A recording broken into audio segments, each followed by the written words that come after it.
Be under no doubt, this European capital is fast turning into a battlefield. There are troops on street corners and under bridges. Armoured vehicles constantly crisscross the city, bolstering positions, waiting for the enemy. The Ukrainian military are fighting, but they will struggle to hold on. Tanks, APCs and trucks manoeuvre beneath the road arches. They're attempting to shield themselves from attack from the skies, holding on until the Russian infantry and paratroopers attempt to get further into Kiev by road and on foot.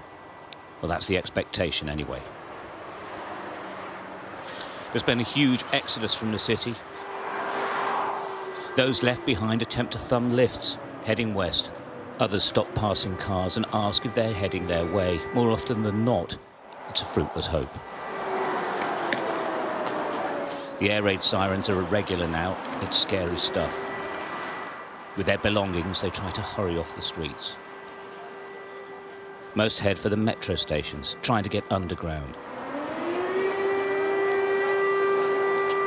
Mums and dads and their little ones, trying to find safety if they can't find a way out.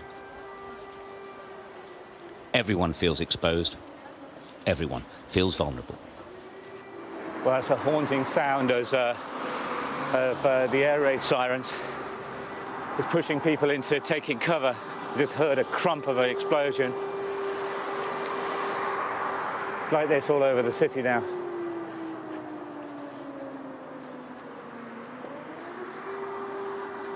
There's APCs up here. Exactly where and when the Russians may attack a new target remains unknown, of course. So there's constant movement. Much of the city is now deserted. Hardly any people in the centre of town, just a few cars driving between homes or looking for a few shops that are still open. And on the streets as well, civilian militia, armed and ready to support the army.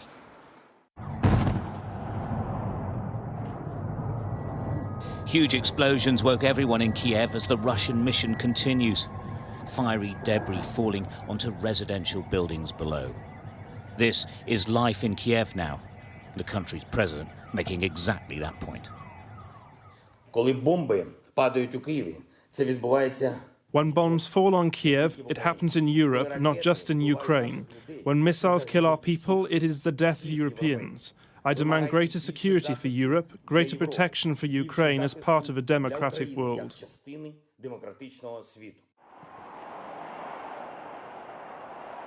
Many of the Ukrainian soldiers are very young and inexperienced. 21-year-old Sergei Petroshenko is the only soldier guarding a footbridge. He has fired 16 rounds in his life. Now he waits for the Russians. His home village has already fallen. There are a Russian base in my village. And from my village, they're gonna go here on Kyiv to capture it. Yeah, it's really scary and terrifying. I am called to my parents. They really scared.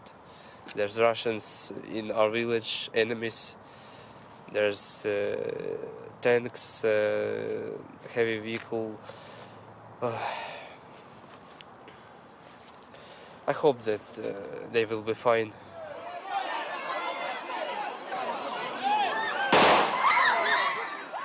In their thousands, they descended on the central railway station, trying to get seats on any train heading south. Guards firing into the air, trying to maintain order. It rarely works with people already traumatized. It was chaotic and desperate, but that is what it's like here now. The fear of the unknown is what's so difficult for the people. Ukraine is holding its breath, while the world watches on. Stuart Ramsey, Sky News, Kiev.